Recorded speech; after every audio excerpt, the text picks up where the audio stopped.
ulam natin ngayong gabi ay munggo.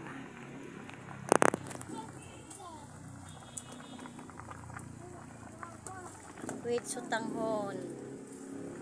Tapos lalagyan natin kaunting gulay. Okay na yan.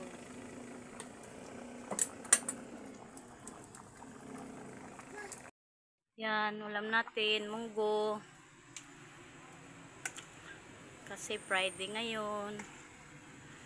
Yan, munggo with sutanghon, tapos may kaunting gulay. Yan, solve na yung hapunan. Yan. Yan, luto na ulam natin. Yan. Kain po tayo. Kain tayo, kain. Luto na yung munggo natin. Kain tayo.